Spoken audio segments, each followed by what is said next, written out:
Good morning, everyone. First, thank you for taking the time to register. And those who are watching this webinar live on Facebook, please comment or click the thumbs up sign button to indicate your presence. This pandemic changes the way we think, the way we work, the way we teach, and the way we look at life in general. Hence, we come up with this webinar that would tackle the various possible issues of the continuity learning management systems. As you know, it may sound technical, but it's not that difficult to understand. And today, Sir John Macasio will talk about how to make use of the current free application available in the internet, and he will state with us why it was kept secret from us. A few weeks back, our concern was what we are doing is just a repetition of what the others have done before, until I heard him talk, and it changes my understanding on LMS. So, ladies and gentlemen, without much further ado, please welcome Mr. John Macasio.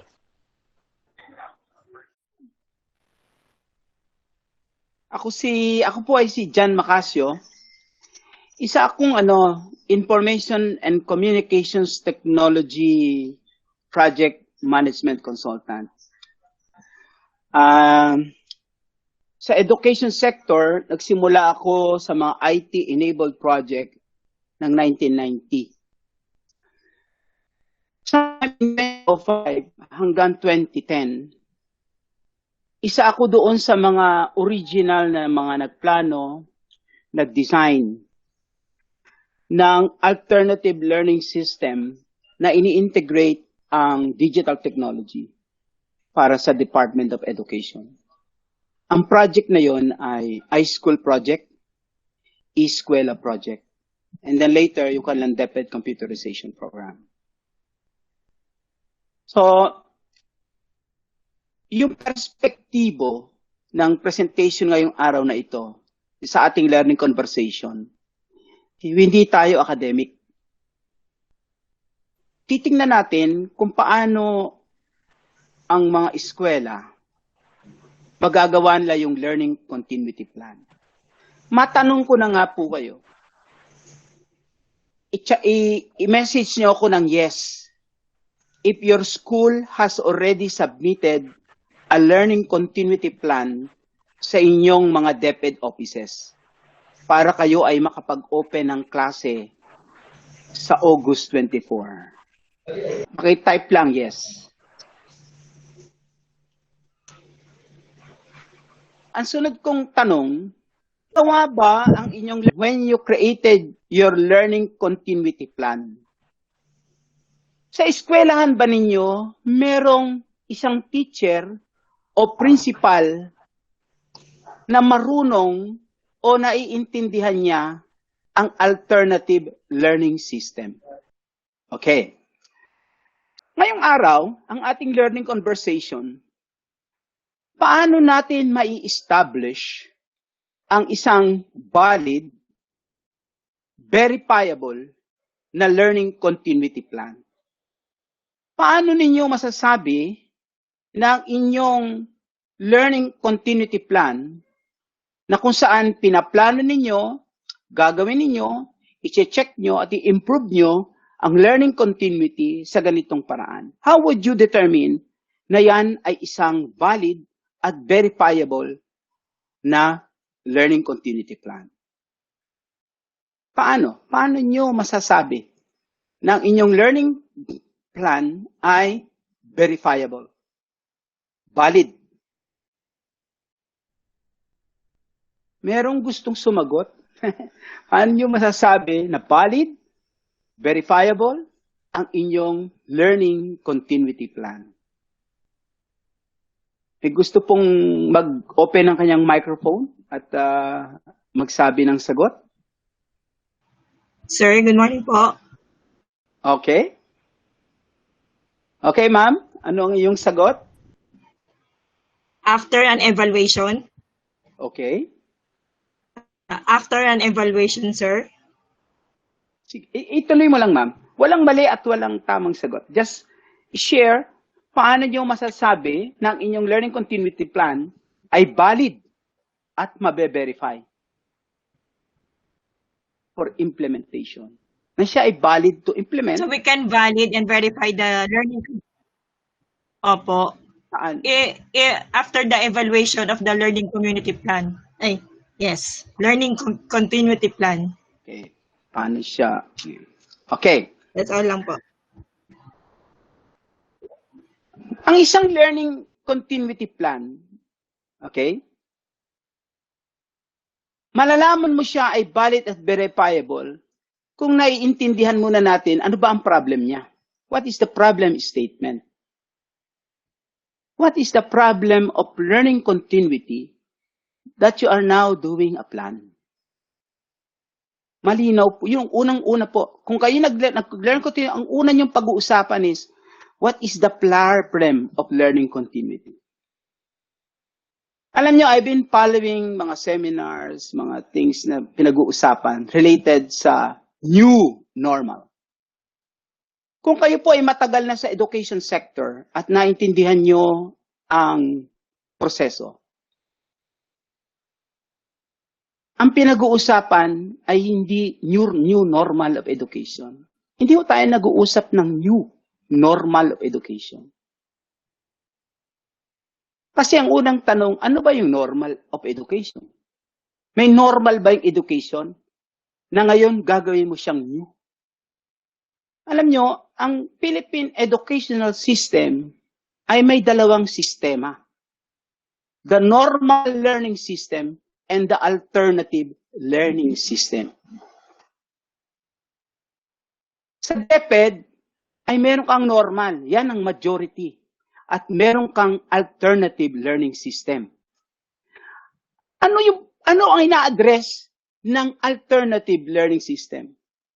Ang ina-address ng alternative learning system ay learning continuity, learning inclusivity. Kaya tama si Secretary Briones nung tinanong siya, kaya niyo bang gawin yan? Ang sagot talaga kaya. Dahil ang sistema ng edukasyon ay may normal learning system at may alternative learning system.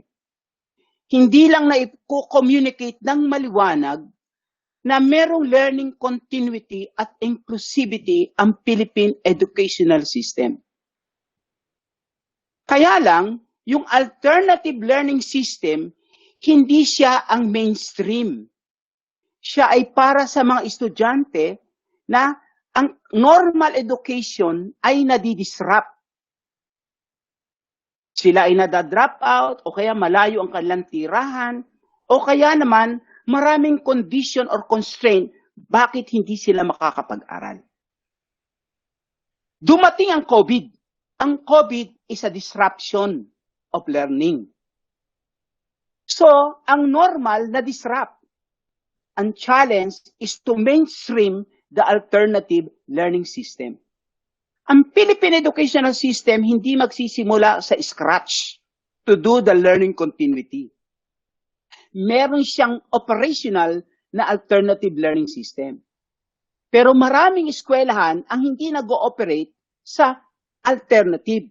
Nag-ooperate sila sa normal. At may mga eskwelahan naman na nag-ooperate sila na both. Na meron silang normal, meron silang alternative.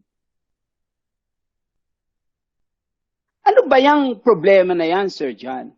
Ang sabi, ang learning plan, ang learning continuity niya, paano mo i-manage ang problem of learning continuity? Ang tanong, ano ba yung problem na yan? So, tandaan nyo, hindi kayo makakapagplano na hindi malinaw yung problema. Ang problem is, where to deliver the educational objectives with continuity. Ang problema ngayon hindi pedagogy, kung paano mo ituturo. Ang problema mong unang-una, saan ka magtuturo? Magtuturo ka ba sa in-school o magtuturo ka sa out-school? Kasi sila ang nagdi-dictate the condition of how teaching and learning is to be experienced. So, ang problema ng learning continuity is saan ka magtuturo. in order for the objectives of education will be achieved. At kung saan ka magtuturo, yan ang magiging kondisyon how teaching and learning is to be experienced. Yun ang problema at yun ang pinaplano mo. At ang tanong ay simple.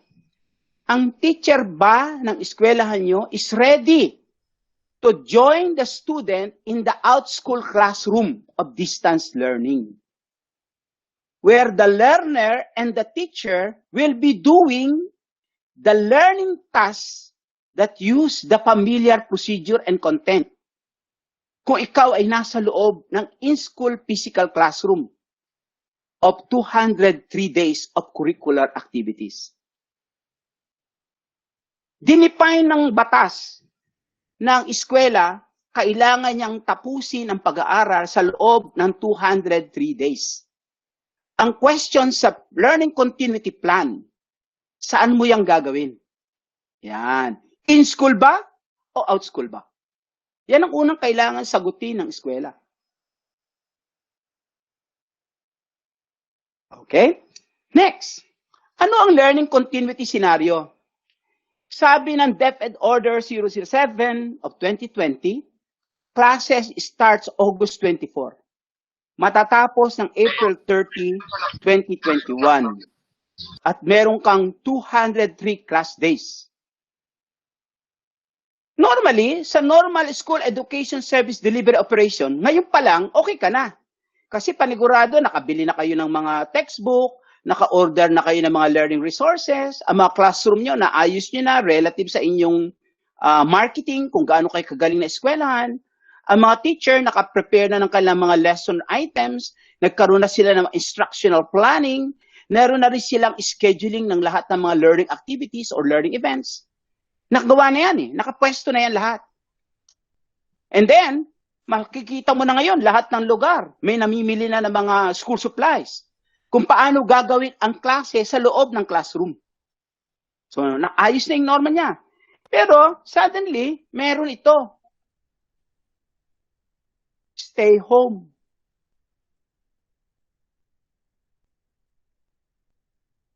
Stay home. Hindi, limited kami. Stay home.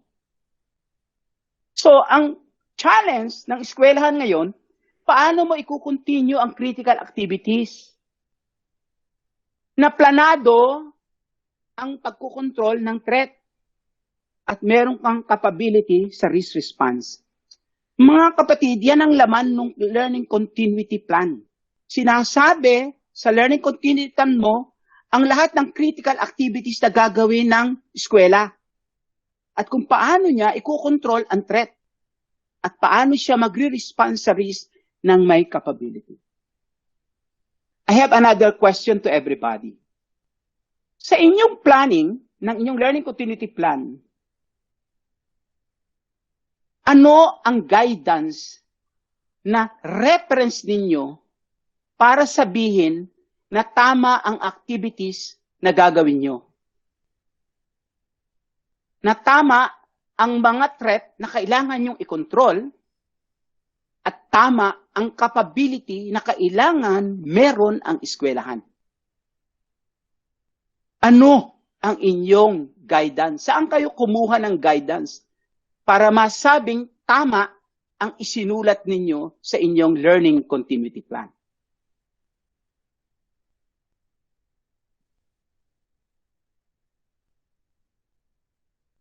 I-check ninyo ang sagot ninyo.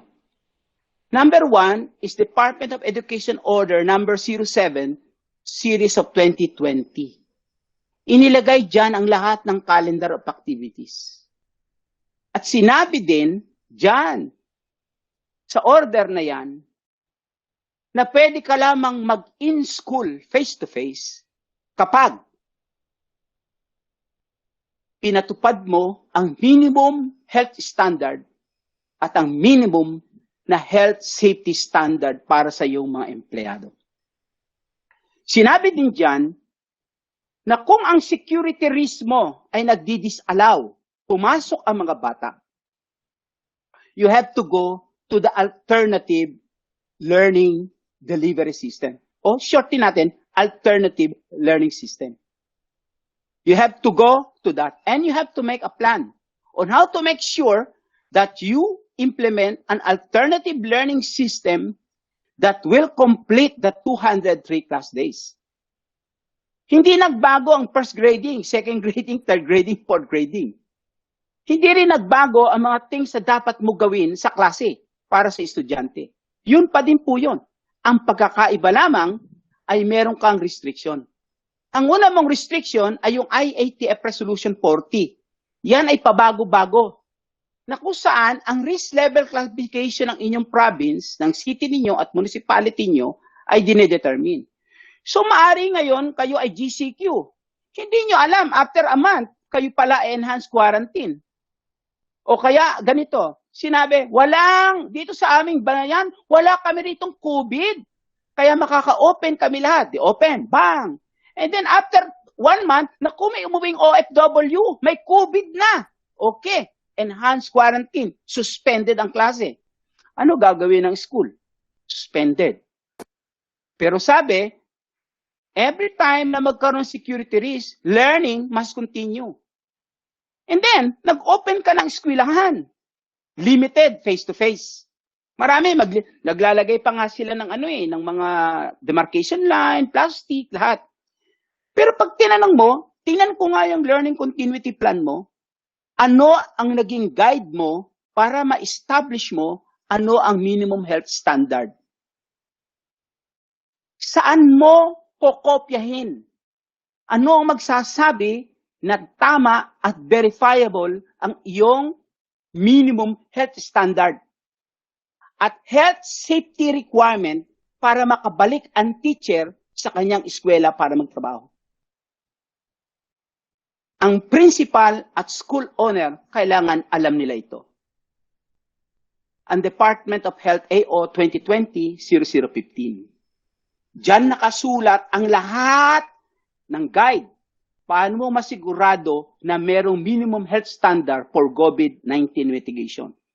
Kaya kung ang inyong learning continuity plan na nagsasabi na meron kayong in-school face-to-face at isusulat ninyo ang guidelines ng paano mo i-minimum, yan lang ho ang kokopyahin nyo. Pinabalik ng eskwelahan ang kanyang teacher, empleyado. Paano malalaman na safe ang eskwela para bumalik sila? Department of Health 2020-02-220. Dito nakasulat ang lahat ng health safety requirement bago ang isang teacher makabalik sa eskwelahan. So tingnan ninyo ang inyong learning continuity plan. Nakasulat, yan ba ang inyong pinagbatayan? Yung detalye ng dapat mong gawin for health standard, dyan mo ba kinuha? So paki-review. Kasi yan ang magsasabi na totoo yung health plan na yan. Ngayon, sabi ng DepEd number 07-20, kung hindi kayo makaka-in-school, kayo ay magiging out-school. At sa out-school, pipili kayo ng isang alternative learning system para magkaroon ng learning continuity. Pero bago ka makapili, kailangan malinaw muna sa'yo ano ba ang normal school learning management system at ano ba ang alternative school learning system. Saan sila pareho at saan sila nagkakaiba? Dahil kung hindi mo yan naintindihan, hindi mo mapaplano yung iyong distance learning na kung tawagin is alternative school learning management system. Pareho ang normal at alternative ay merong curriculum, merong activities, merong assessment, may methodology, may technology, at may content. Pareho sila, sabi sa RA 7797, kailangan magsimula ng June to March. Kaya di ba wala nagawa si Presidente Duterte nung sabihin ng Secretary, hindi mo pwedeng i-cancel ang eskwela kasi merong RA 7797 na sinasabi ang eskwela kailangan mag-start between June to August. At kailangang tapusin ang 220 class days. At doon sa RA na yan, hindi binigyan ng authority ang presidente na pwede niyang i-cancel for whatever reason ang opening of the classes. Kaya napansin nyo, bigla, nag-shift na suddenly, lumabas ang DepEd Order 07 Series of 2020. Kaya ang challenge sa mga eskwela, ito. Kasi, kumpiyansa ang mga eskwela March. Magmula noong March, April, walang kilos. Mapansin mo yung mga balita, lahat related lang saan. Sino nagka-COVID, may sweldo pa ba, tuloy ba ang trabaho, yun lahat ang pinag-uusapan. Pero kung paano magtutuloy yung eskwela, wala pa masyadong matunog na pag-uusap. Kasi everybody is still expecting na maaring mawala si COVID anytime. Dahil darating ng tag-init at dahil sa tag-ulan. Maraming ganyang kwento. Pero paano mo siya gagawin? So sabi ngayon, go to alternative. Pero hindi ka makakapunta sa alternative kung ang normal mo pa lang ay palpak. Ulitin ko ulit. Kung ang iyong normal school learning management system ay palpak na, mamanahin yan ng alternative school learning management system. Sabihin ko sa inyo, we are not talking of a new normal. Sa education sector, ina-activate lang natin ang alternative school learning management system. Dahil ang education delivery system ng Pilipinas ay merong normal at merong alternative. Mini-mainstream lang ngayon ng DepEd ang kanyang alternative school learning management system. Na nakadedicate lang sa kaunting estudyante. Na ngayon, i-mainstream niya. Kaya malaki ang magiging trabaho niya. Secondly, ang teacher hindi nakaprepare sa alternative. They were all prepared and trained sa normal. Kasi yun ang araw-araw mong ginagawa Merong mga teacher na talagang trained sa alternative school learning management system. Okay po? So we are not talking here of new normal. Mainstream lang natin ang alternative school learning management system. Pareho ang laman nila. May curriculum, may activities, may methodology, may technology, may content, may learner, may teacher.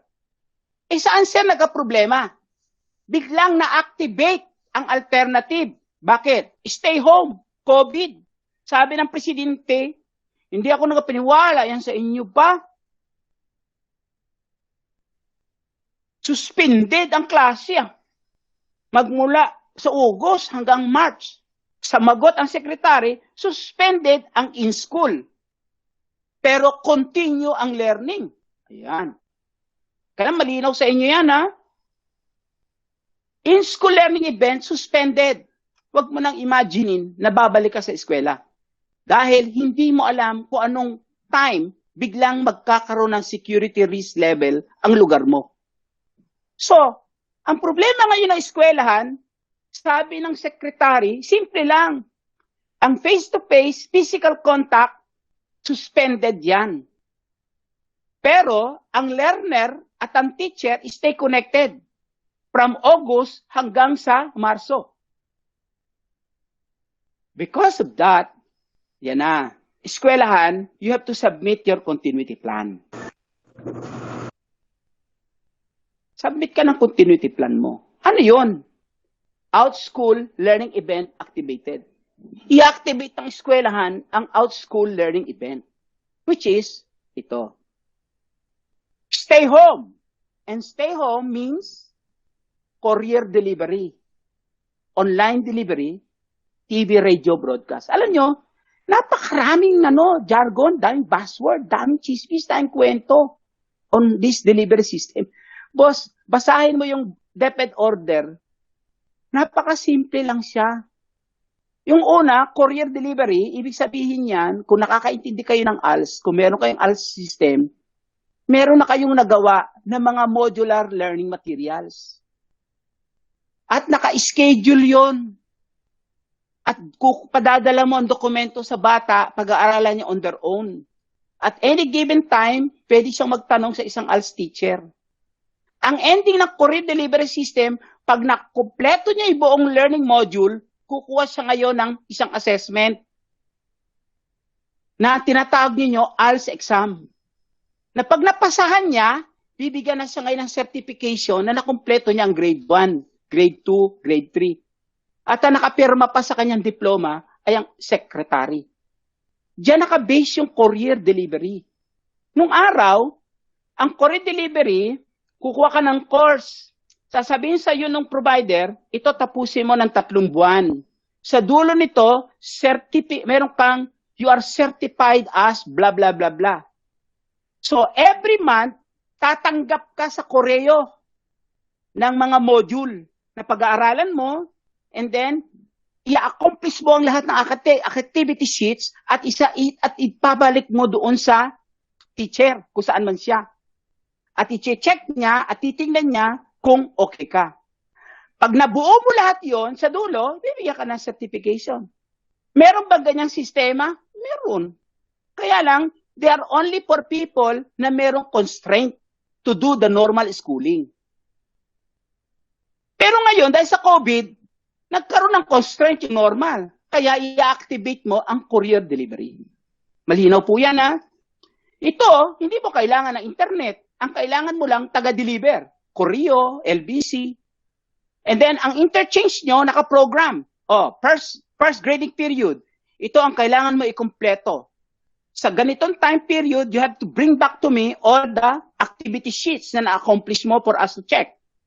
And then, first grading, second, merong secret envelope padadala sa'yo to have your periodical exams na babantayan ng magulang. So, there is a whole process. Then, online delivery, ang online delivery, hindi mo ito magagawa kung wala kang online classroom. Alam niyo, may nagtanong sa akin, sabi niya, Sir John, we are ready for online learning. Talaga, sir? Ang class schedule mo ngayon na mga pinakita sa mga bata, merong online classroom key. Sagot niya sa akin, anong online classroom key, sir? Paano ka magtuturo sa online na wala kang classroom? Hindi, sir, online nga eh. May classroom ka dapat sa online. Ang tawag dyan, online classroom. Meron ka online classroom kung saan ang teacher makikita. Ang sunod ay TV, radio, broadcast. Ito, para din siyang courier. Ang pagkakaiba lang, nakaprogram yung buong subject, lahat ng lesson. At everyday, naka-can structure yon na binobroadcast sa TV o sa radyo. At yung bata, na meron siyang learning guide sa kanyang bahay, sinusundan niya yung instruction na yon para ma-perform niya yung mga assessment activity. Tandaan ninyo, hindi sinuspend ang first grading period, second grading period hanggang fourth grading period. Hindi sinuspend ang pagbibigay ng grade. At pagpo-promote ng bata from grade level 1 to grade level 2. Gagawin mo rin yung buong activity na yan. At yung buong setup mo must deliver the learning and teaching task. Okay? So, kailangan sa inyong planning, naiintindihan nyo ang ibig sabihin ng isang normal school learning management system at ang ibig sabihin ng alternative school learning management system. Mga kapatid, lahat ng sinasabi ng DepEd, lahat ng mga things na pinagkukwentuhan about blended and everything is about activating the out-school learning event through alternative school learning management system. Ang tanong, ang learning continuity plan ba ninyo ay nagre-represent ng isang alternative school learning management system? To make the learner and the teacher connected.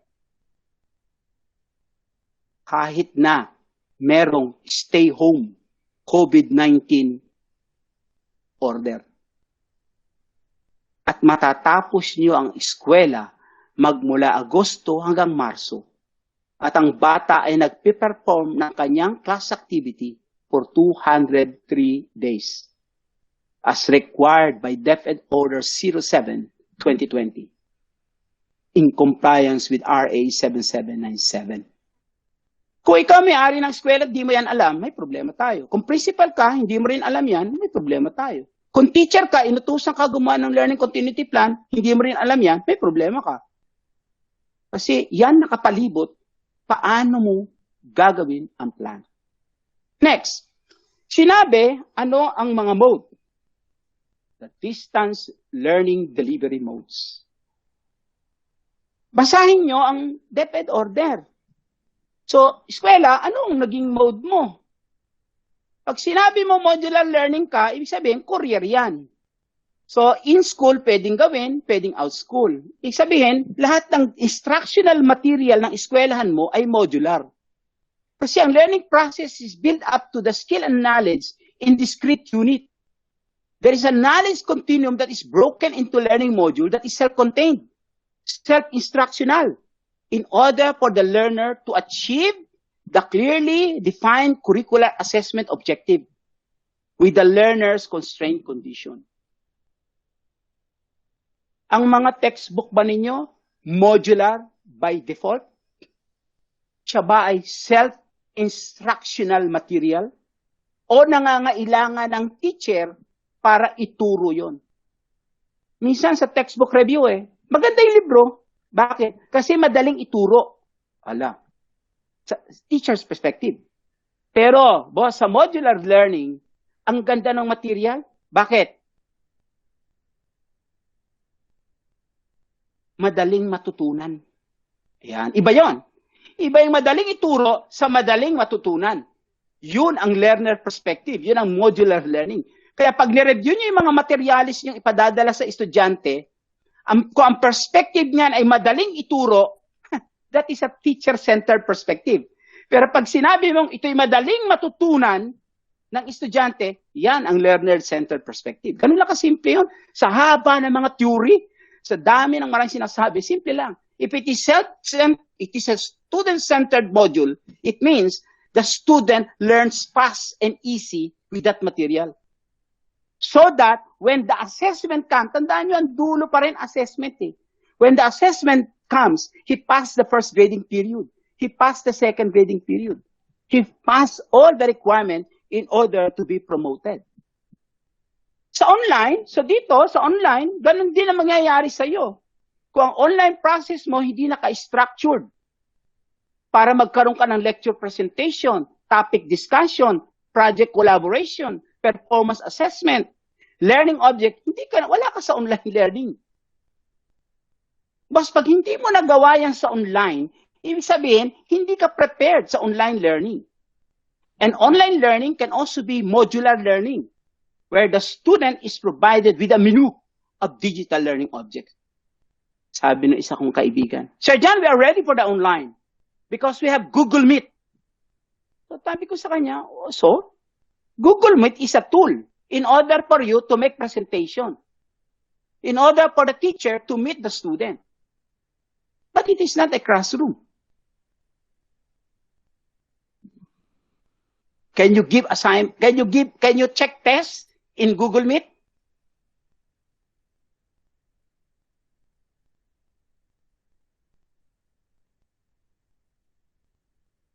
Lagot na.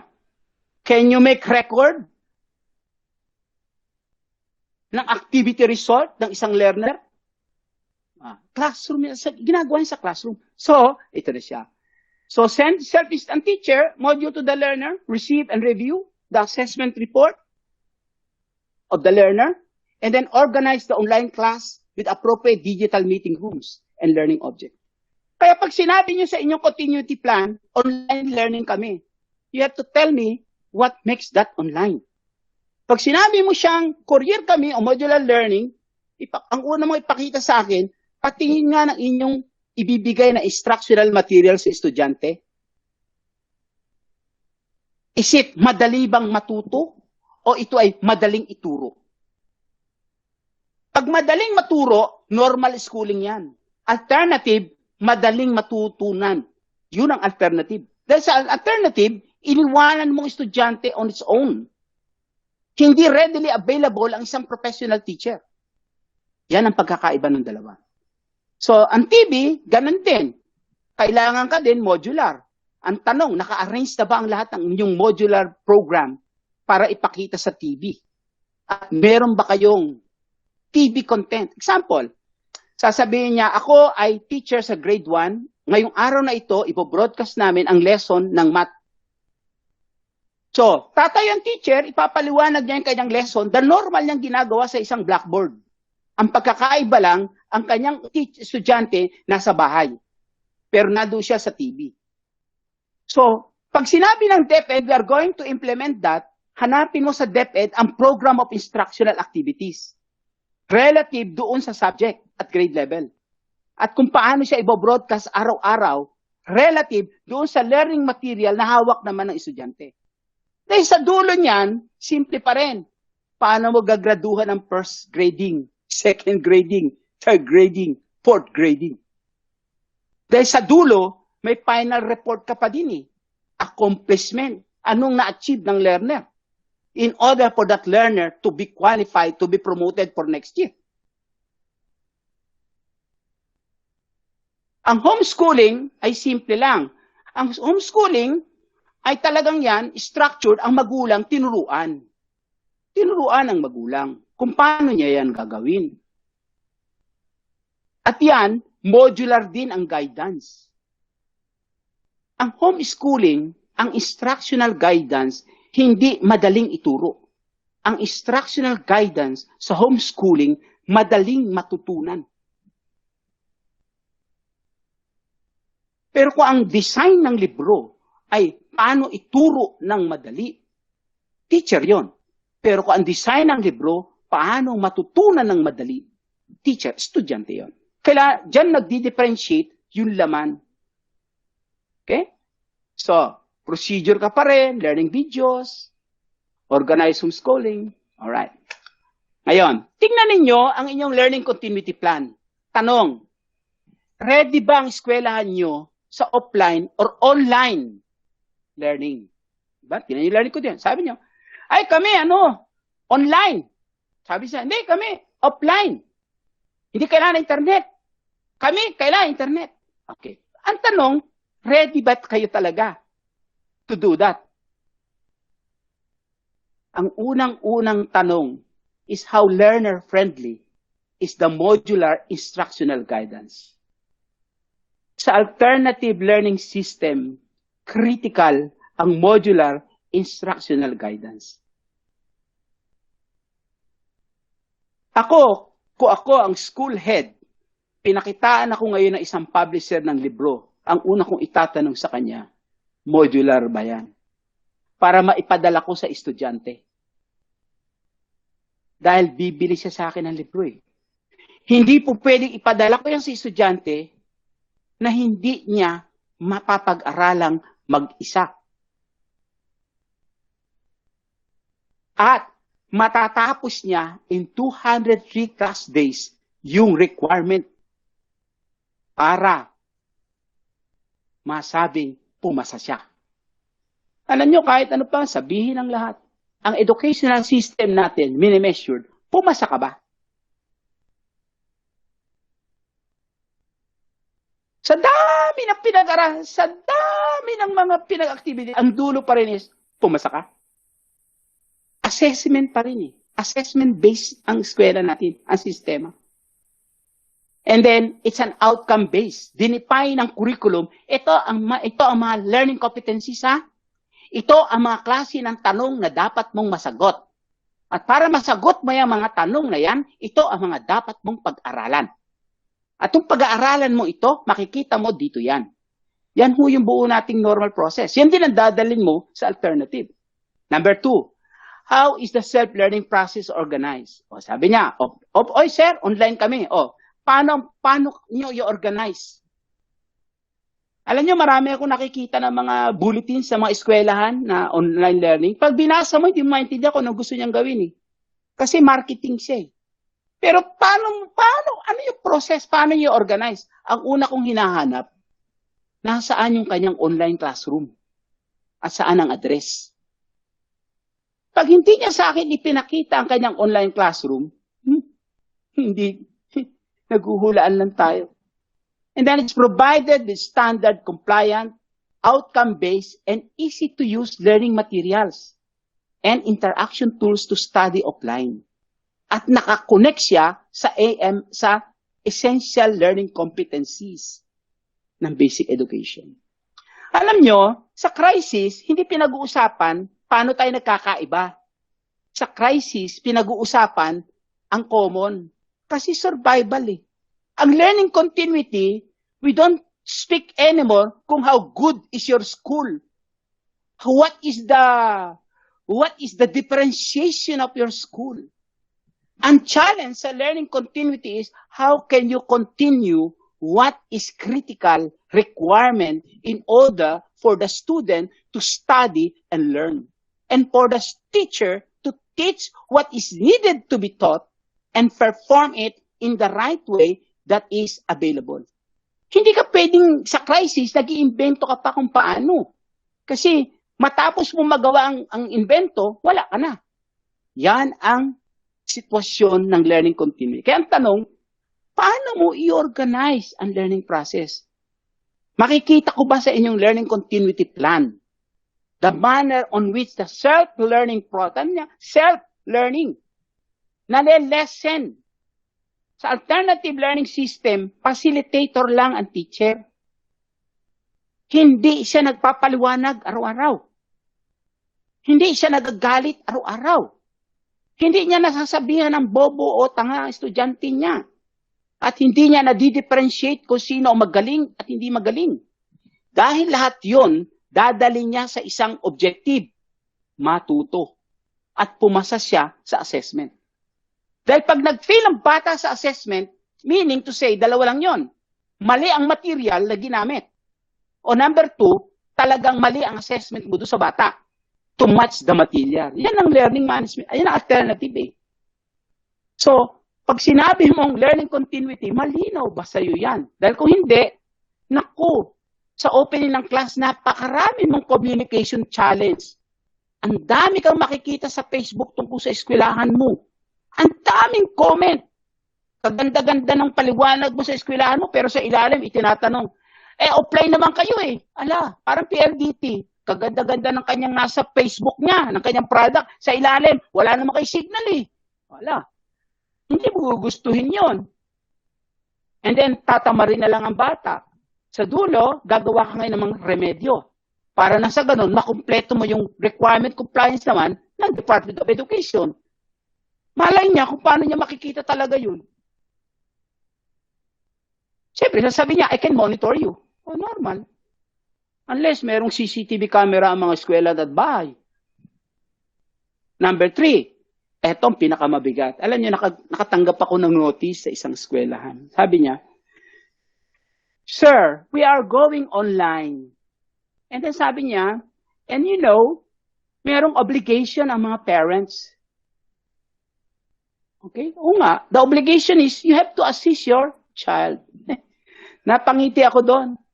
Kasi, itong tanong, how is the parent going to perform the learning facilitation task? Yung teacher mo pa nga, hindi pa nga niya alam kung paano gagawin niya eh. Wala kang instruction on how the teacher, the parents is going to be involved. And how the parent is going to be assisted by a professional in-school classroom teacher. Tandaan mo, sa dulo, ang magsa-certify ng knowledge ng bata ay hindi magulang. It is still the professional in-school classroom teacher na ngayon ay naging distance teacher or an alternative system teacher. So, ang inyong plan must have the whole performance requirement for learning facilitation for the parent. Then may susunod na problema yon. How to assist the learner with absent or busy parent. Sige, school. Online na kayo. Ang tanong, paano kung palaging wala ang magulang yan? Paano mo yan i-assist? O kaya, he lives with a caregiver who may not be prepared for the home teacher's task. Sagot ng isang principal sa akin. Sir, dyan masyado ng detalye yan. Gawin na lang natin yan pag nandoon na. Ay ma'am, planning nga eh. You have to prepare to make sure that when you talk to a parent, alam mo kung ano ang kanyang role. Ano yung specification ng responsibility niya associated doon sa outcome. Dahil kung hindi, ay, makakakita ka napakaraming posting na naman yan sa online Facebook mo. Relative saan? So pinagagawa mo sa magulang. And secondly, kung hindi marunong mag-coordinate yung professional in-school teacher mo. Kung mayroong communication problem yung teacher, paano siya makikipag-coordinate ng malinaw sa magulang? Iba eh. Sa normal, madali. Pero ito hindi. Kasi kung hindi marunong mag-communicate yung professional teacher sa magulang, hindi niya ma-achieve yung kanyang learning objective. Bakit? In-extend mo yung classroom mo sa bahay. Classroom yun na in-extend mo sa bahay. At ginawa mong co-teacher yung magulang. So, tanong sa continuity planning, paano mo yan i-address? Next. Ito ang pinakamabigat. Lahat ng teacher sanay sa classroom na hindi tinitingnan ng magulang. Wala siyang kasamang magulang. Siya lang yun Tsaka kung sino man kayo. Pero ngayon, what is the preparation ng in-school? Lahat ng teacher ay in-school Hindi naman siya ALS teacher In-school classroom siya How do you make the teacher engage collaboratively, creatively, and consistently with a distance learner and parent who are reached through a courier delivery, online learning, or TV radio broadcast? Review niyo ang mga training program ngayon about teacher. Pag ang training program mo, hindi nakakonect kung paano ang teacher magko-collaborate, magkikreate sa isang distance learner, pag itunuturo sa pedagogical theories, what is outcome-based learning, problema ka dyan, boss. Dahil ngayon ang pinag-uusapan, hindi pedagogical. Paano mo i-prepare ang isang teacher na ang kanyang classroom extended? Yung classroom niya extended sa bahay. O ang classroom niya extended sa TV. O ang classroom niya extended sa online. Paano siya dyan magtrabaho? Paano niya ipe-perform ang kanyang teaching task? And number 6, how to make valid and verifiable the formative and summative assessment of grade level completion achieved from a classroom located at home. I'll give you a scenario ng isang eskwelahan. Sabi niya, Sir John, doon pa rin kami sa normal. Lahat ng textbook, lahat ng learning guide, everything, ipadadala namin sa magulang. Dadalin sa bahay. Bibigyan lang namin sila ng isang parang lesson plan guide na ito ang susundan nila na nakakonect doon sa mga textbook references. And then sa dulo, may dalawa lang exercises. So ang bata, lahat ng exercises na ito gagawin niya. Yun ang ebidensya na ang bata ay nag-aral. Okay? So lahat ng sinabi exercises, yun lang siya. So worksheet lang siya, so yun ang laman. And then sa dulo, padadala namin ang magulang ng envelope. Ang magulang ang magiging proctor. Yan ang merong sistema. May instruction ang magulang na, ma'am, kayo ang proctor. Kayo ang may accountability na ito talagang honestly ginawa ng anak nyo sa test. So, i-conduct niya ang test. First grading period, second grading. And then pagbalik, yun na. So, malinaw yung prosesong yan. Kasi kung hindi, boss, magkakaproblema ka dyan. Okay na? So, yan ang 6 na question of readiness. Kaya pag binasa niyo ang learning continuity plan nyo at hindi siya nagre-represent ng ganitong klaseng readiness, ay ayusin nyo. Dahil, compliant lang yan para mabuksan na eskwelahan nyo. Pero kung paano nyo talaga gagawin yan, yan ang magiging sakit ng ulo. Lalo na pag in-engage mo na ang bahay as an extension of your classroom. At nagpunta ka sa online as an extension of your in-school classroom. Kailangan malinaw na malinaw yan. Next, boss. Eto ngayon, maraming kwento. Sir John, blended learning. Blended learning. Talaga? Blended learning. Then, meron pa ako nabasa Blended learning or online learning. Ito, tanong, naiintindihan mo ba ibig sabihin niyang blended learning? Alam niyo, may anak ako na teacher. So, one time, nakikinig siya ng balita. Umakit sa akin, sabi niya, Tatay, tama ba yung sinabi na blended learning? Kasi nung nag-aaral ako, ganito, blended learning. Sabi ko, anak, huwag mo na yung problemahin yun. Intindihin mo na lang, kahit marami, nalilito na sa ngayon dahil crisis, hindi nila maintindihan ano ibig sabihin ng blended at online. So, ayusin natin yan. Ang blended learning ay simple lang. Huwag niyo na komplikaduhin ang buhay niyo kung ano nung theory on blended learning. Pag binasa ninyo ang DepEd Order 07-2020 is the mixed use of courier online and TV broadcast for the school and teachers to be connected. O, modular ka na pinadala mo sa bahay. Binilend mo sa TV broadcast. So, nanonood ang bata, tinitingnan niya yung kanyang self-instructional guide. Okay? May TV broadcast. Lahat ng TV broadcast, nilagay mo sa YouTube. Meron ka YouTube channel. Doon sila lahat. Titingnan niya uli yung kanyang module. Yan lang ibig sabihin niyan. Blended brings together the offline and online means of connecting learning and instruction to the distance learner. Okay? Ngayon, boss. Sir John, ano naman yung online? Ang online learning is the dedicated, tandaan nyo, dedicated use of digital technology to connect the learner and the teacher to be together in an online classroom. Kaya kung wala kayong online classroom, boss, binibiro mo yung salitang online learning.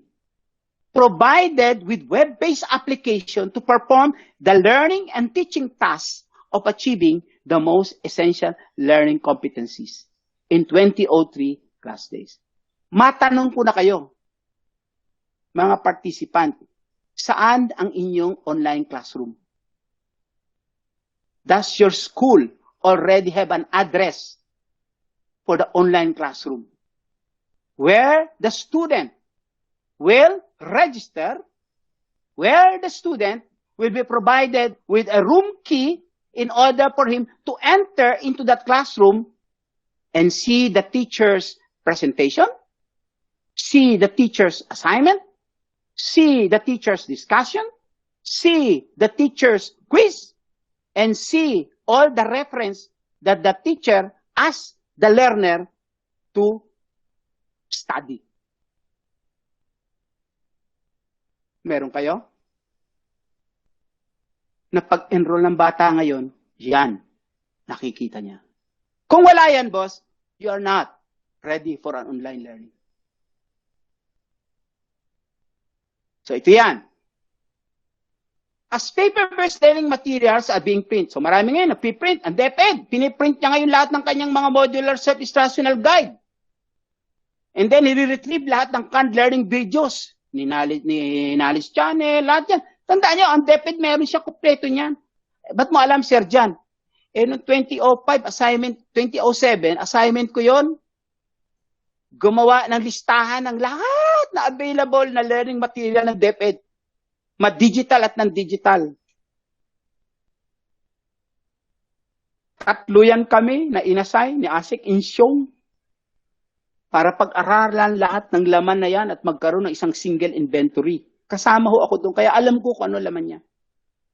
So, kaya pag tinanong, sabi ni President, ready ka ba? Ay, DepEd, ready. Kasi may material na. Ginagamit lang ng kakaunting estudyante, ngayon, palalakihin mo. Gagawin mo siyang normal na eh. Kaya, kumpiyansa ako sa DepEd na kaya niyang gawin yan. Ang tangi lamang challenge ng DepEd is communication.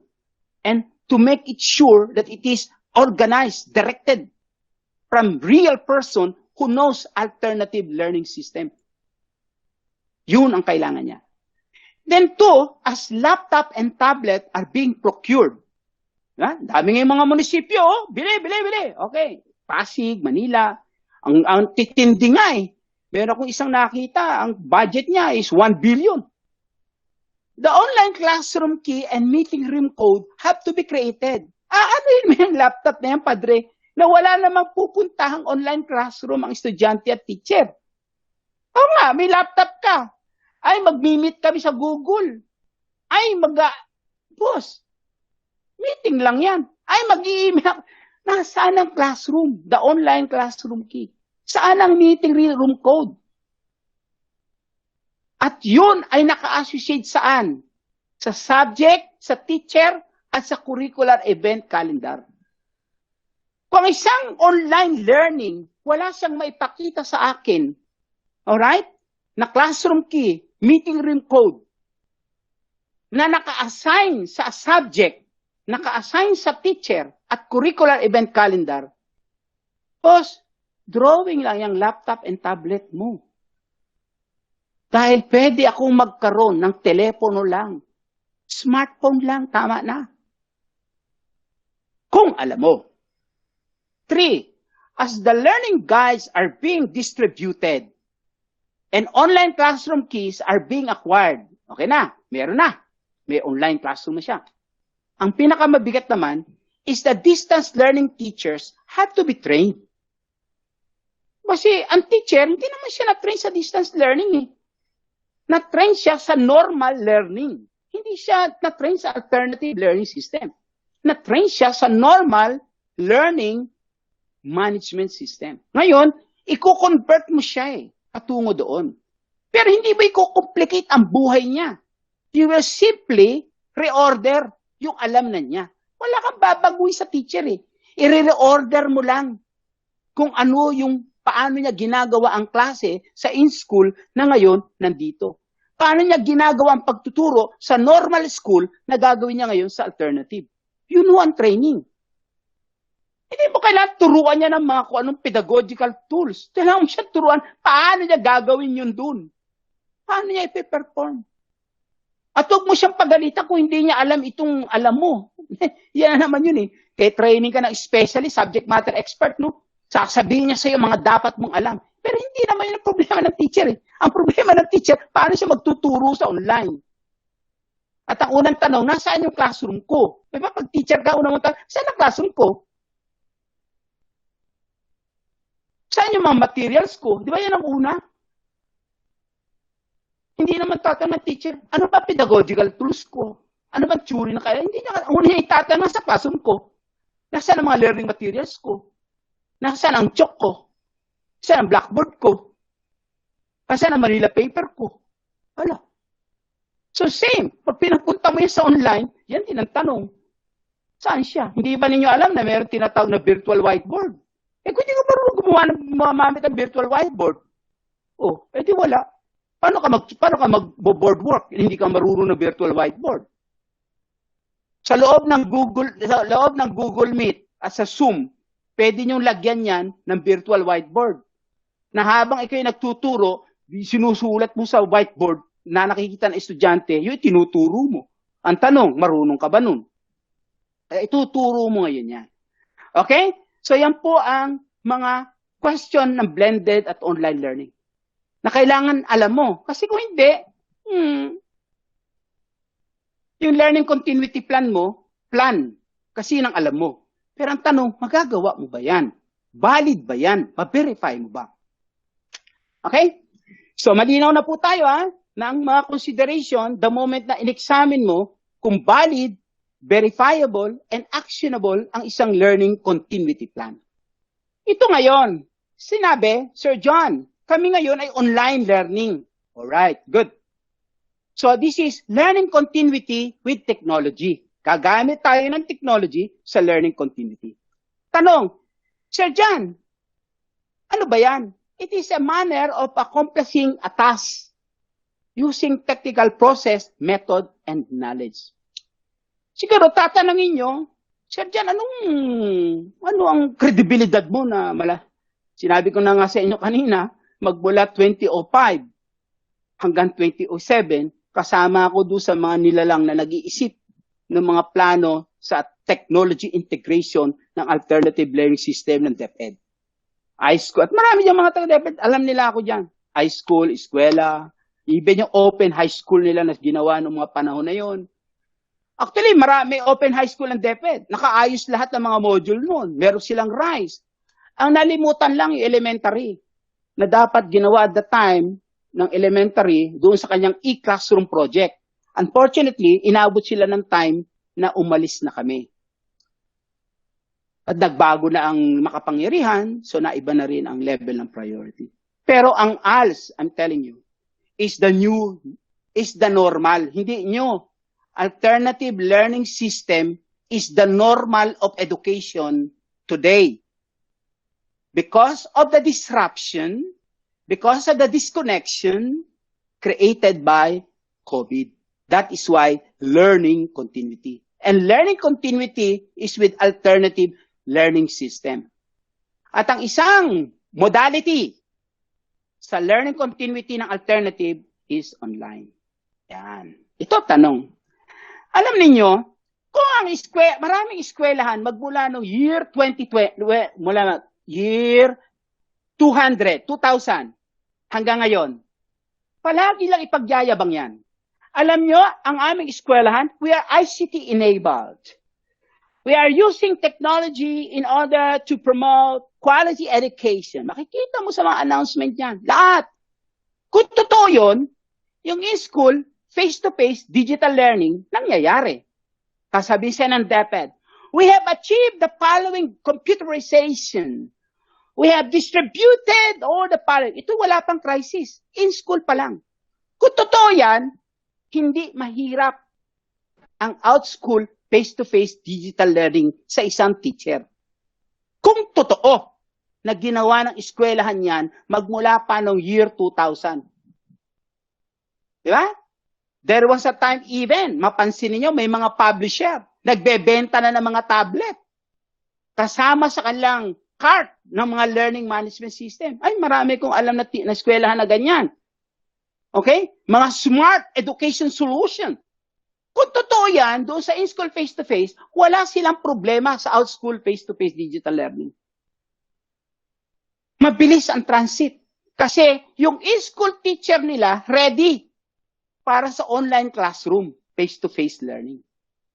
Pero kung drawing lang yon at hindi totoo talagang naging bahagi ng buong teaching process, then, my friend, mapapansin mo, hirap na hirap silang i-convince ang magulang, i-convince ang estudyante para sa mode na tinatawag out-school, face-to-face digital learning.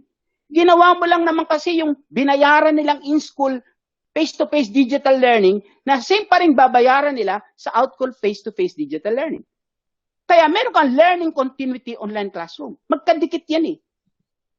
Pero kung pang ano lang, for accreditation purposes and for everything, pero hindi talaga siya pinaka-core on which learning is delivered, definitely, hindi nyo makikita yung connect ng dalawa.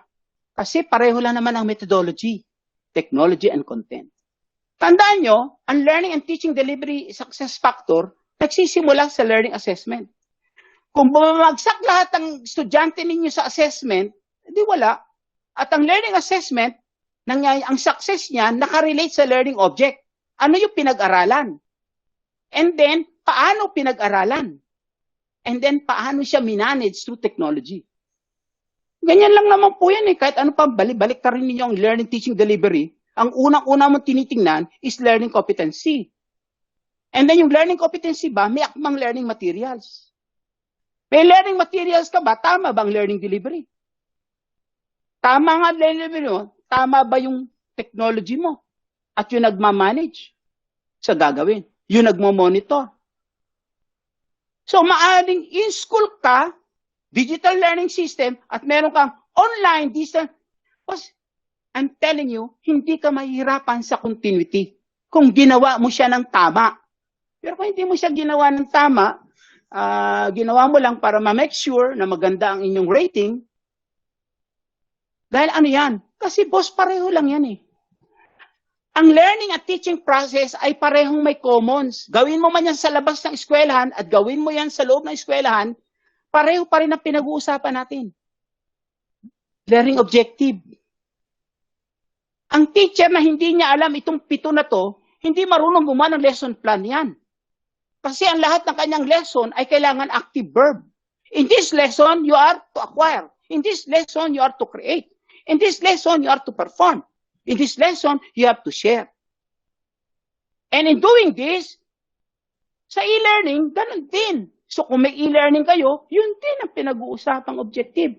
Nagkaiba lang na isya. At lahat ng objective mo, ma-achieve mo yan kung gagawin mo ito. Yan, learning event. Naiba nga lang ang format, pero learning event pa rin yun. Mag-present ka nga, mag-demonstrate ka nga, mag-discuss ka nga. Pakita mo nga sa akin ang hands-on activity. Gawa ka nga ng project. O, mag-practice ka ng drill. Explore ka, mag-experiment, mag-utor ka, evaluatein mo nga. Yun pa din. So there is a commons. Walang pinagkakaibahan yung dalawang yan. Maika man o mamanual ka.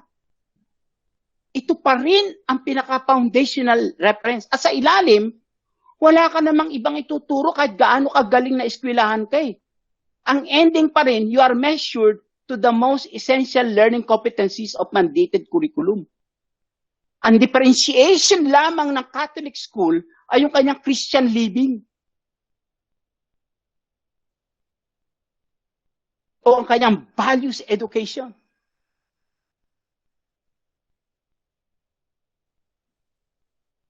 Ang content, boss, wala rin magaling. Wala rin pinag-uusap. Common din ang content. Textbook publisher pa rin.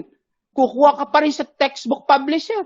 Kukuha ka rin sa teacher na ginamit. Maraming publisher, teacher yung author, ginagawa lang universal use yung ginamit ng teacher-created material. And then, ginawa siyang authority na siya may ganong klaseng authority for that kind of activity. Ba't mo alam, Sir John? Kasi textbook author ako eh. And then, open knowledge repository. May pagkakaiba ba yung dalawa na yan? Boss, sa non-digital, yan din makikita mo. Published textbook, printed reference, structural guide, magazine, activity sheet, test and exercise, video and voice, physical manipulative, laboratory, written code. Sa sa digital, dinigitalize mo lang. Nakita niyo yung drawing?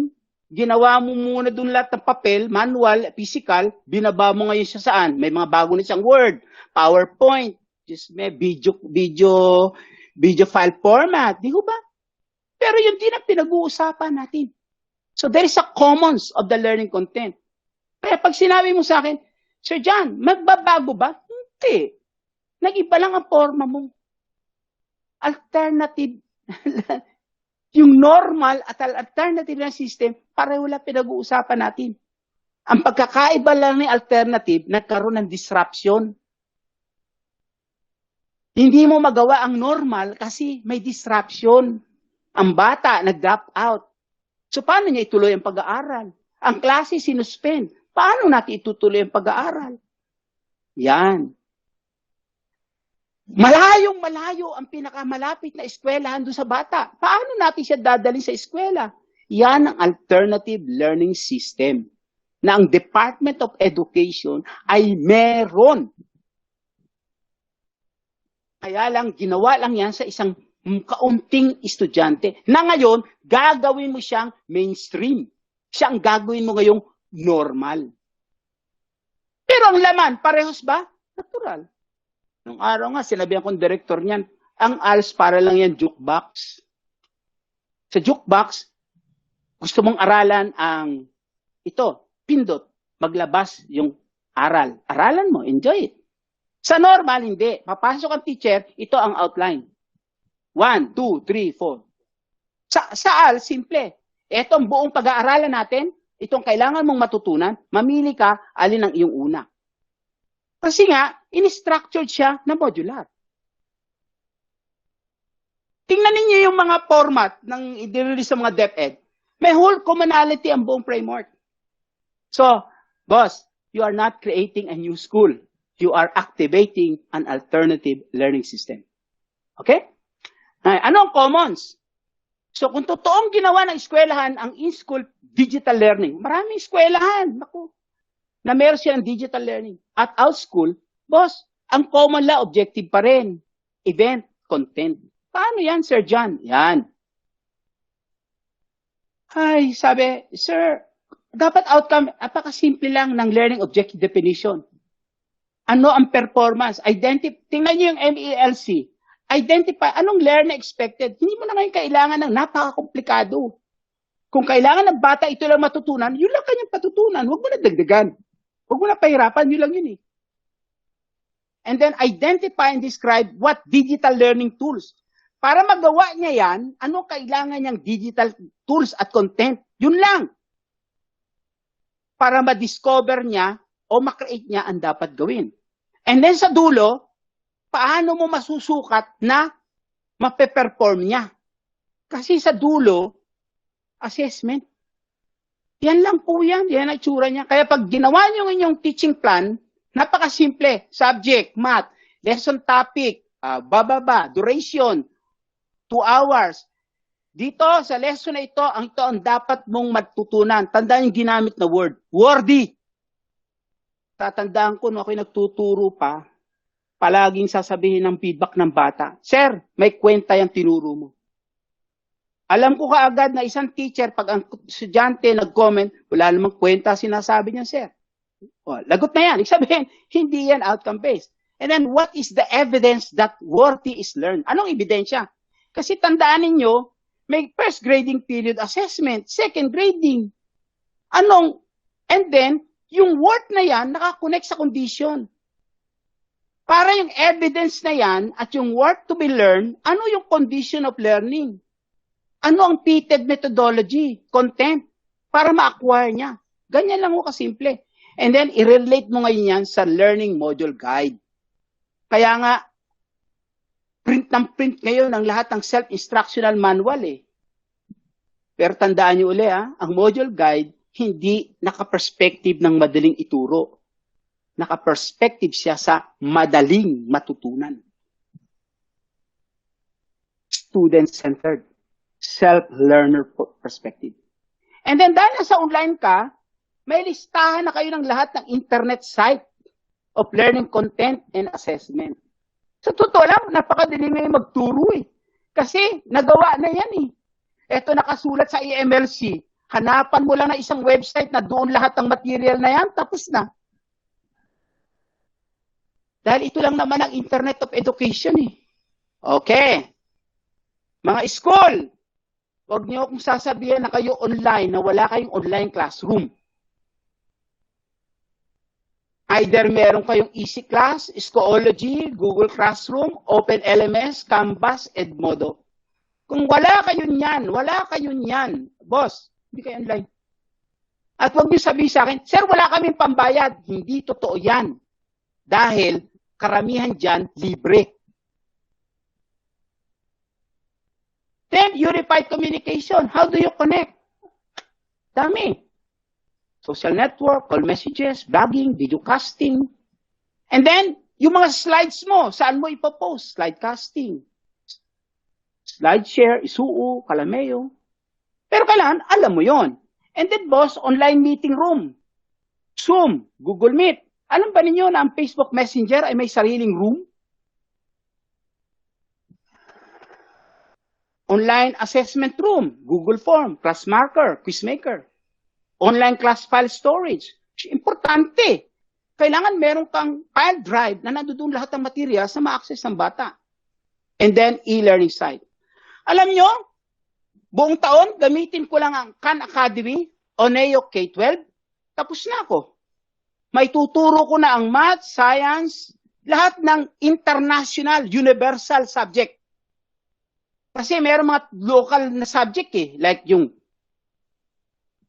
araling panlipunan, mother tongue, okay? Pero yung universal subject, science, math, English, boss, hindi ko na pagpapakahirapan yan. Napakaraming materyales sa loob ng internet na pag tinunect mo yung minimum, most essential learning competencies, buo na lahat ng activity. Hindi ko rin kailangan malaman si Webster. Isa lang ang pupuntahan ko, one look. Lahat ng dictionary sa buong web, internet, papakita niya sa akin. And then kung gusto mo lahat ng learning video sa elementary, sa bawat subject na universal subject, show me. Isang eskwela, natuwa nga ako, magsasubscribe siya sa isang World Library. Sabi ko, ano ka ba naman, sister? Anong subscribe? Alam mo bang merong International Children's Library at merong Internet Public Library. Yung laman yan, yun din ang laman nun eh. Ba't pinahirapan mo pa yung estudyante, teacher mo dyan? Ang dami dyan dadaanan pang kung anong registration and everything. Ito, open. Yan. Okay po? Kung naiintindihan niyo yung buong internet education na yan, ayan, okay ka na. Stay connected. Mga kapatid, huwag niyo akong sasabihan na kayo ay online distance learning na hindi ninyo ito alam. Ang una, may online classroom. Kung wala kayong online classroom, hindi kayo nag-online learning. So, tanong, Can your school create a ready-to-use online classroom in 3 days, anytime from June 2 to June 15, with what are freely available in the Internet of Education? Kaya? Kaya ba ng teacher nyo mag-manage ng learning instruction inside an online classroom with what they normally do, kung ano yung normal nilang ginagawa sa classroom? When classes opened on August 24, with suspended in-school face-to-face learning. So, if the school use modular learning, yan, na-digitalize na ba yan? And then, ang self-learning module nyo ba, na-organize na into packets of knowledge associated to the essential question of understanding and loaded, boss, visual. Pag yan ay learner-friendly, visual yan. And then, hindi yan verbose. Active verb yan. Simple among words. Okay? So, ito, ang online class. Pag hindi ka ganito, never claim na meron kayong online learning. Ulitin ko uli. Kung hindi kayo ganito, you cannot claim na meron kayong online learning. Please, nagsisinungaling ka. Kung hindi ganitong itsura ng online learning mo, hindi totoo yun. Nagsisinungaling ka. In-school class suspended. Anong sinuspend sa in-school? Anong sinuspend? Sinuspend ang lesson guide na face-to-face.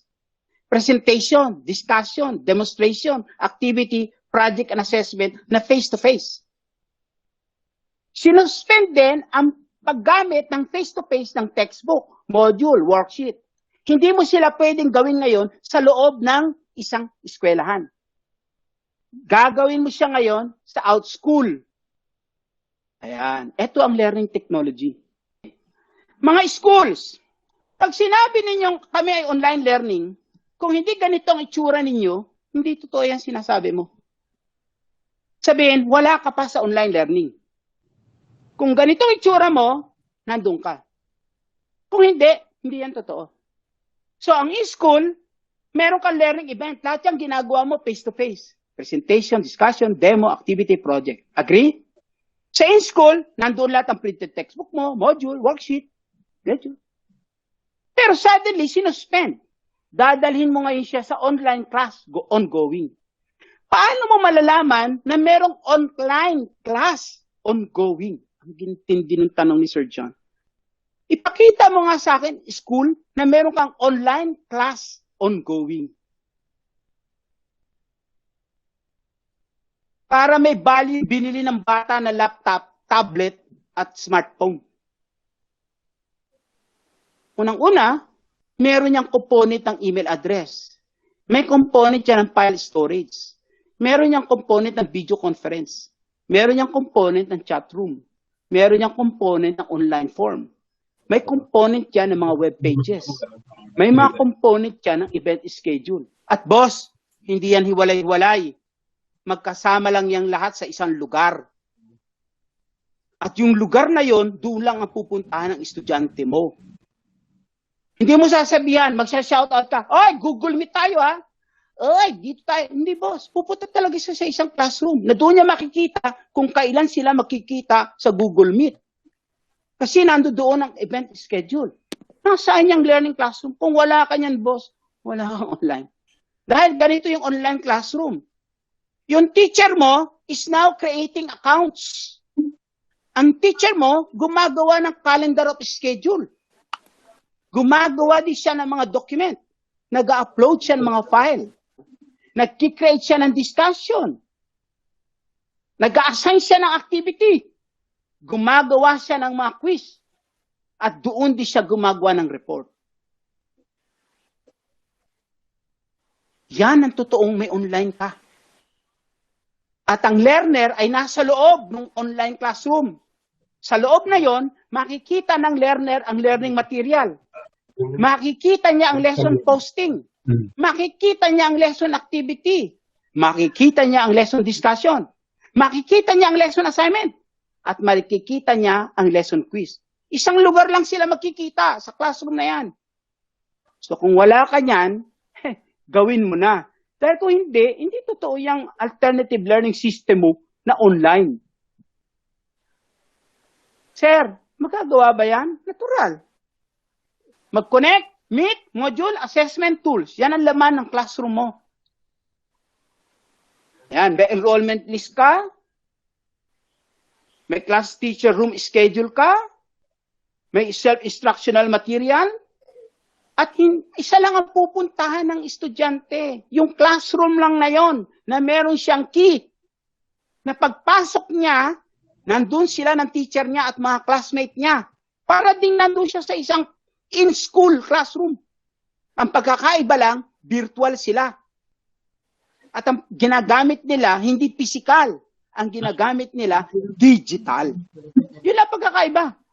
Ano yung tsura niyan? Yan. Ito, nakakatuwa ito. May isang teacher, isang eskwela, tinanong ako, sabi niya sa akin, Sir John, online kami. Kung totoo kang may online classroom, meron akong makikita dapat sa bulletin board mo. Ito. Subject, grade level, section, teacher, time. Ano yung physical room? At ano ang online classroom? Meron ba kayo niyan? Kung wala kayo pa rin yan, wala kang online.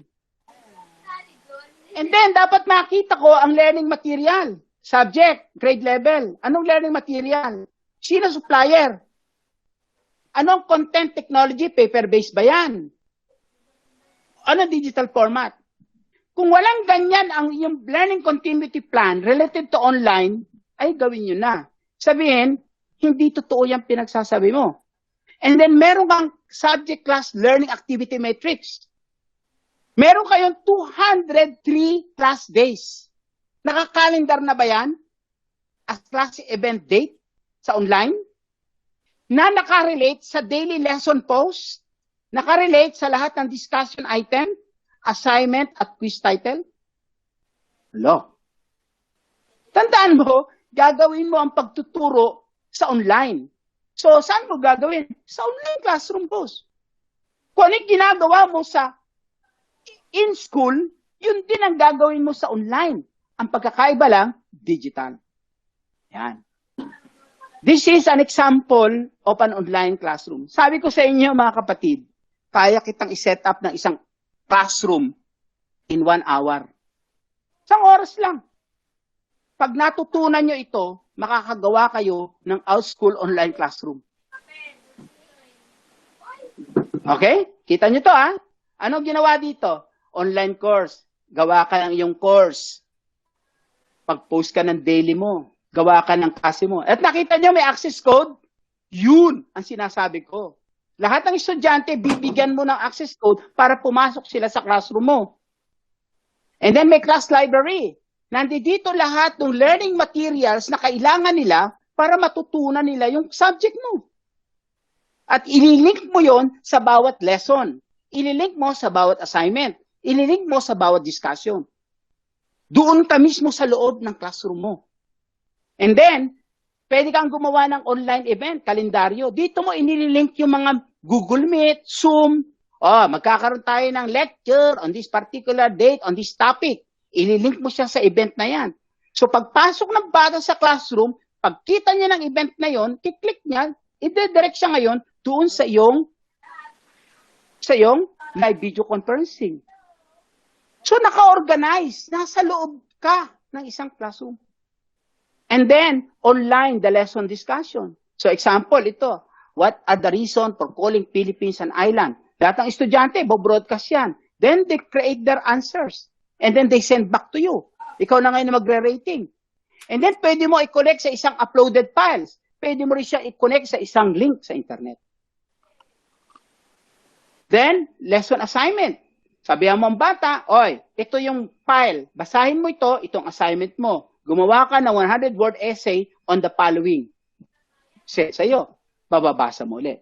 And then, you can create the online lesson quiz.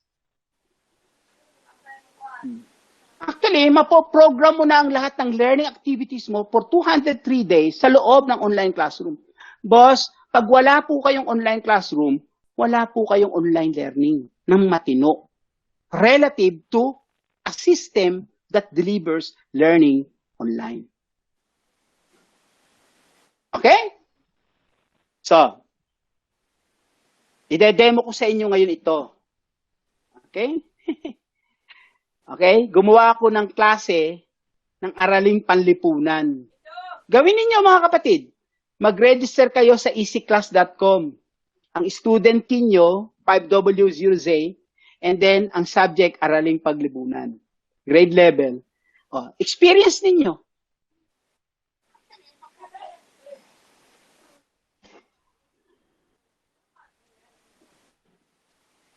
So,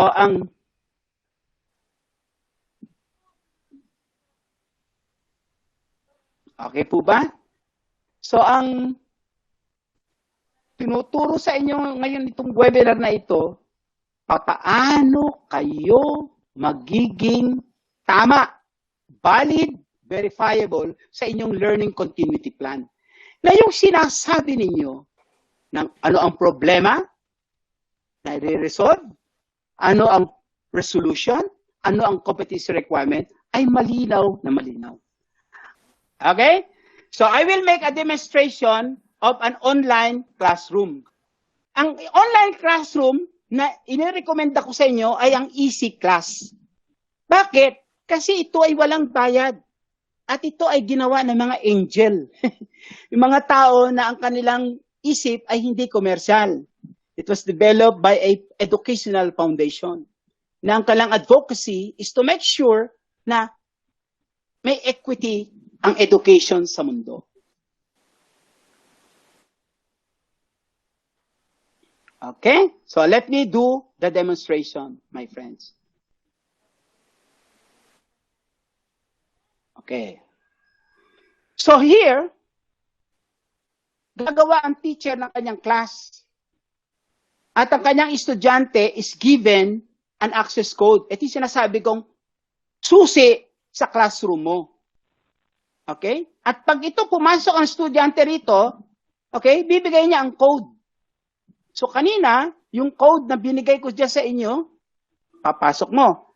Pag pinasok mo yan, mangyayari sa'yo, papasok ka sa klase ko. So papasok ako muna as teacher. Okay? I am using this platform in all of my professional training. In order for me to be connected with all of my professional students.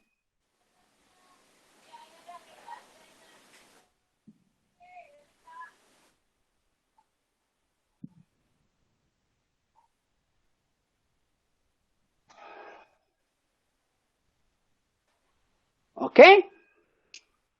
Kaya yung sinasabi ng eskwela, naku, may hirapan kami niyan eh.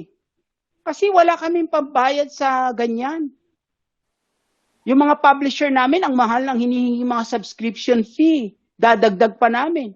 Sabi ko kay Ephesian, huwag kang ganyan. Turuan mo sila na mayroong paraan. At ang paraan na yun ay globally ginagawa. Ayan na. So ito na ang classroom ni Sir John Macasio. Meron akong course on ICT project management, enterprise, digital transformation, data pre. Itong lahat ng ito ay tinuturo kong subject sa DICT, ICT Literacy Competency Development Bureau. So diyan ako kumakandak ng mga professional training.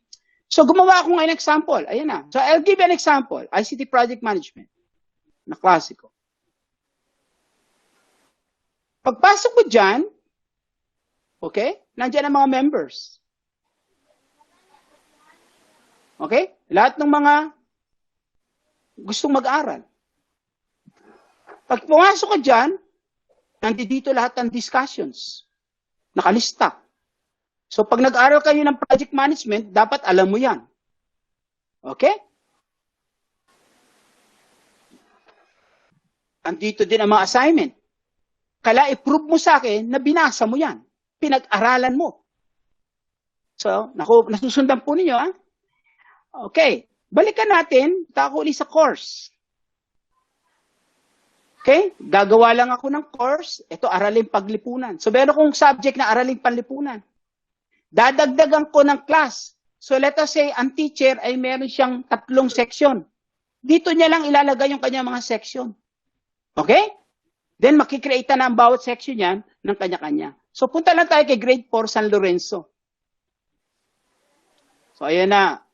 So lahat ng grade 4 San Lorenzo, meron silang classroom key. So pagpasok nila sa easy class, i-enter lang nila yung key na yan. At pagpasok nila dito, makikita nila kaagad ang aking posting. Yung daily lesson posting ng teacher. So kung nakaprograma na kayo ng inyong lesson plan, ng lesson structure nyo, di ba mga teacher, meron kayong mga learning guides for every day, o i-posting mo yan dyan lahat. And then i-connect mo sa mga internet link. I-connect mo rin, i-upload mo yung mga digital file na Bibal, lahat ng publisher na merong PDF na efficient. So huwag kayong tatanggap ng publisher na walang PDF file, ang libro. Kasi kung hindi nyo may tuturo sa online yan. Bothersome, mahirap yung bumili ka ng learning management system na naka-close lang sa isang publisher.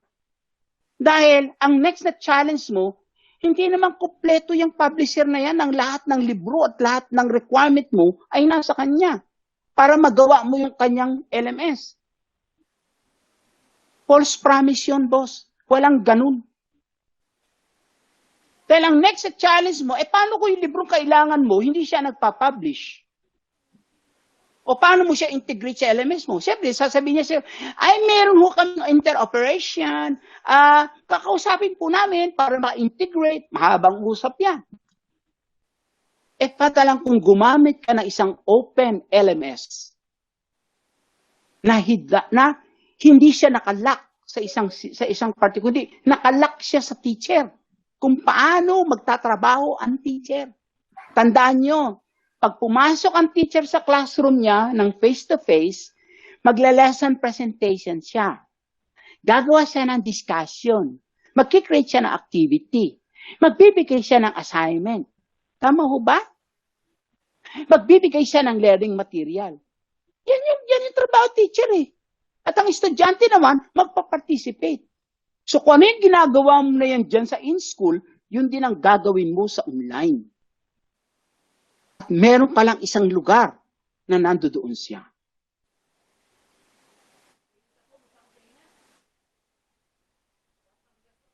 Okay? So, friend, mga kapatid, lahat ng umaten ng araw na ito, pag uwi ninyo, pwede nyo nang i-declare na meron kaming online learning. Ang teacher namin ay merong online classroom. Yung aming in-school classroom ay meron ng online classroom. Kung ano yung ginagawa dito sa classroom na ito, yun din ang gagawin namin dito. Ano lang ang difference? Mr. Richard, digital ang content. Mga kapatid, yun lang ang pagkakaiba. Pero kung ano yung ginagawa mo dito, yun din ang gagawin mo dun. So pag sinabi niyo sa akin, we are online, ang itatanong ko sa iyo, nasaan ang classroom mo?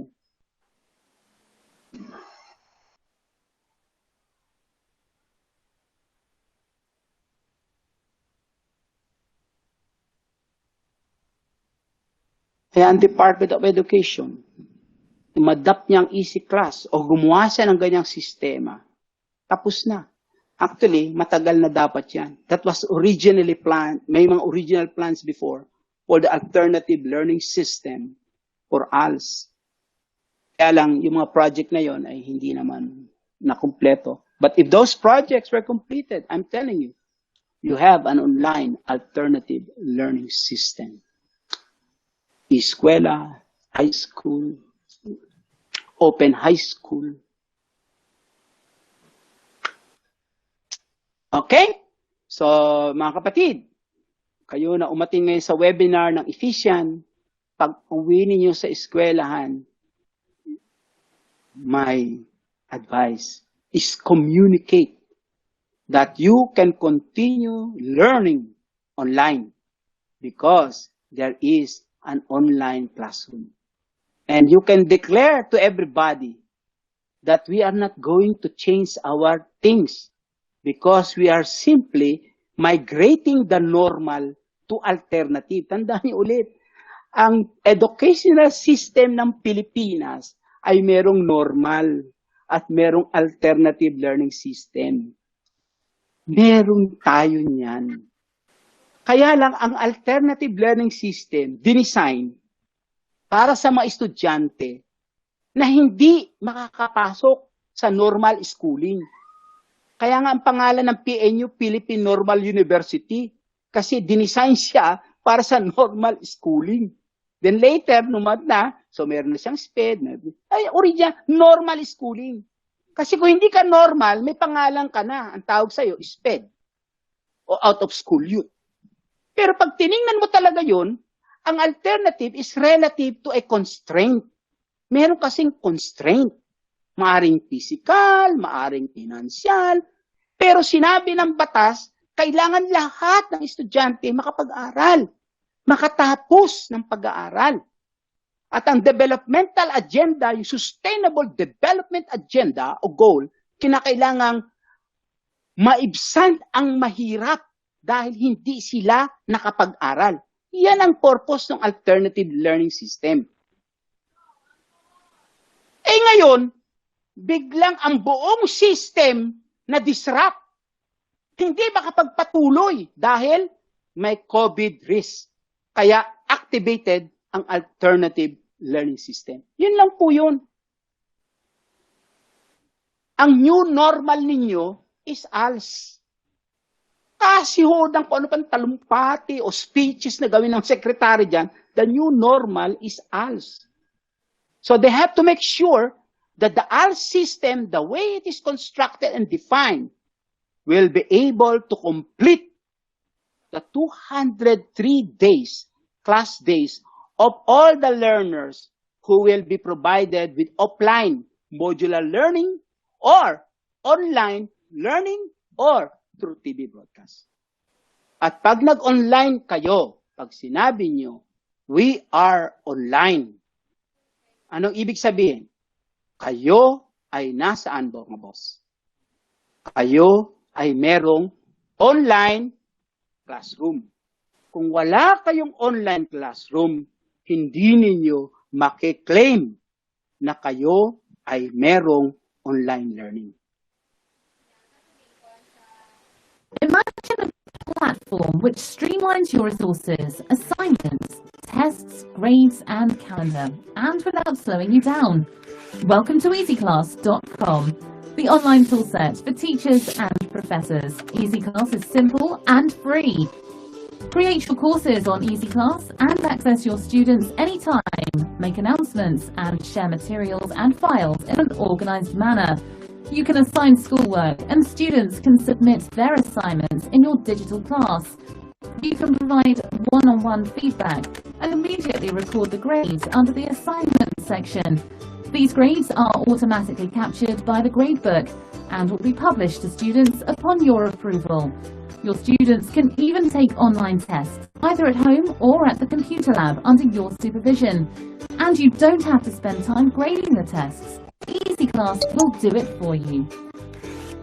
With the calendar feature, it's never been easier tracking due dates. EasyClass always reminds you of the upcoming events, assignments, and tests. And no more carrying around memory sticks. Store your personal files, resources, and materials under My Files section and have access to them anytime from anywhere. EasyClass is also a social network, whereby each user has a profile and can connect with others. Create or join a group where you can discuss with peers about new trends and share educational content. EasyClass brings together teachers, students, and resources. Well, what are you waiting for? Sign up today. EasyClass, digital platform of education. Yan po nagtatapos yung presentation ko na design in order for you to make sure that you have valid, verifiable learning continuity plan, and then masasabi talaga ninyo ng with honesty na meron kayong online class. Tandaan nyo, ang online learning is only true if you have an online classroom. Huwag ko kayong masyadong makukonfuse sa maraming mga nagtitinda ng LMS. Meron pong LMS na hindi itinitinda kasi hindi naman po kumikita. Kundi ginawa yan ng mga grupo ng mga tao na ang kanilang purpose ay hindi kumita. Okay po? So yan ang easy class. Ngayon, yung mga gustong kumita, yan. Dadalhin niya kayo kay Google Classroom, dadalhin niya kayo kay Canvas, dadalhin niya kayo kay Schoology, pero hindi niyo alam, si Schoology may libre. Sabi na, Sir John, libre. Boss, 5 lang naman ang teaching task na kailangan mong gawin eh. Kung ibinigay na sa iyo ni Schoology yung 5 yun, ba't hindi mo nakunin yun? Nakuha niyo po ako? Bakit ba kukunin pa yung mga babayaran? 5 lang naman ang kailangan mo. So, kunin mo na si Schoology. May 5. Di meron ka ng online classroom. So, dyan ang Google Classroom. Libre din yun eh. Di nakagawa ka na kayo ng isang classroom. Bus, wala kang online learning nang wala kang online classroom na ibibigay mo ang key sa estudyante para pumasok. At para ang teacher doon magturo. Okay pa? So, yan po mga kapatid. So, ang mga umaten ng Ephesians, my wish to you all is we start August 24 with all the school with an online classroom. And their teacher is not confused. Their teacher is simply doing what they are doing in an in-school classroom. Ang difference lang, you are using digital material. Yun lang po. Kung ano-anong sinasayo, tapos yun lang siya. Babaguhin mo ba ang ugali ng teacher? Hindi. Magtuturo pa din siya eh. Lalo na kung yung eskwelahan niya, naging propaganda. We have been e-learning. My God, for 10, 15 years, you are e-learning. But you cannot migrate to an alternative learning system. Immediately, may problema yan. Dapat makamigrate ka. Ngayon, nawala na ang COVID next year. Next year, ang normal school mo na, digital learning. Okay ba mga ma'am? Digital learning na.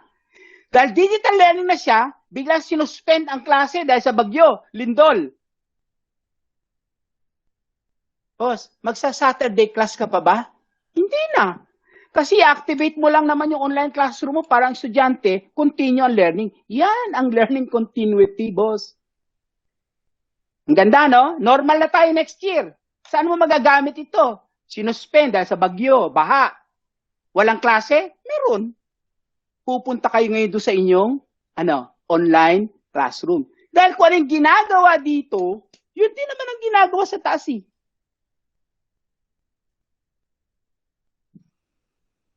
Okay? So, mga kapatid, maraming salamat sa inyong oras. At hopefully, lahat kayo na umaten nito ay magkakaroon ng online classroom. At madadala nyo ang lahat ng inyong textbook, lahat ng everything na meron kayo ngayon patungo doon. At maging happy ang mga magulang dahil makikita ng magulang na may classroom pala kayo. At ang magulang may invite nyo na pumasok sa classroom. Alam niyo yun? You can invite the parent, even the supervisor of your school, to find out whether the teacher is doing the job. Okay, mga taga-Ephesians, maraming salamat.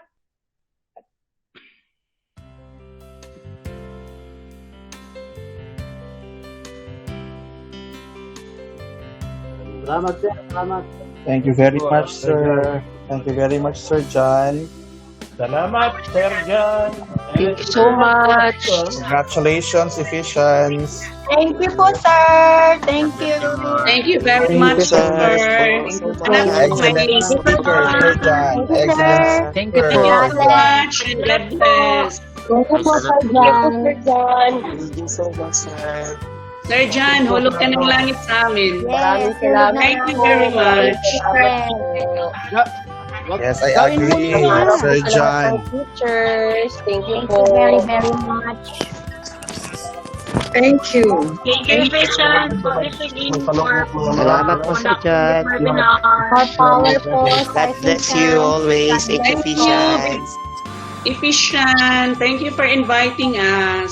Yes, sana God meron po. bless po, everyone. God bless. Ma'am, yung certificate ninyo, just ask our representative sa area. Then, magbibigay po kami ng certificate. Yes, sir. Thank you very much, Sir Okay, very John. good. God bless po. Thank you po. Efficient. Maraming salamat po. Yes, Welcome Ephesians, po. thank you very much, Sir John. God bless po. Alam niyo kung saan ang aking Thank you po. classroom, kaya pumunta lang kayo doon. Thank you po. Thank you very much po. God bless. My second... God bless everyone. po ito. God bless and keep Gusto safe. mo ganito? Thank you po. Thank you. Salamat po ng madami. Thank you po. Salamat po. Thank you po.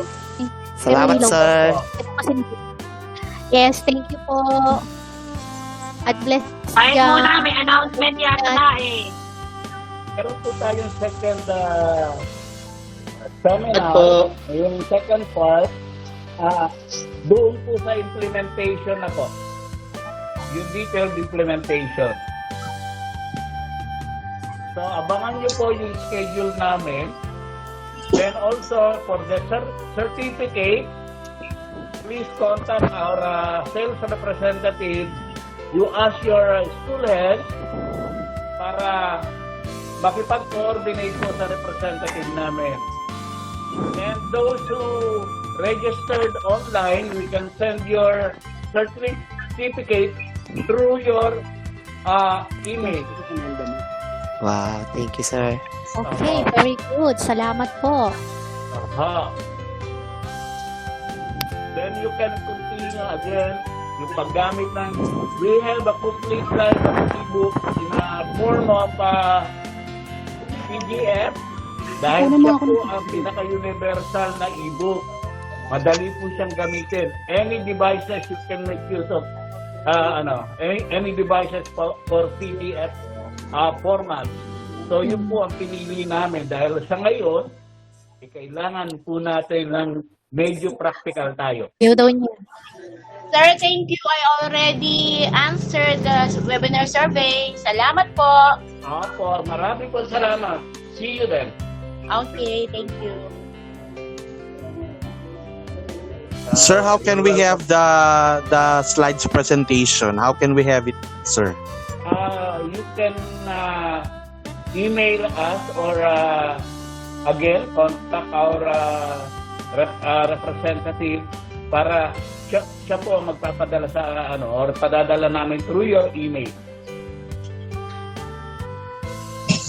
So, sir, sir, can we have your email? Efficient po. Okay, sir. Thank you. Or yung representative po namin. Okay, sir. Thank you. Mga may questions ko po, pwede po kayong mag-post ng comment sa webinar series natin. So, i-attend po yun ng mga booth representative natin as soon as possible.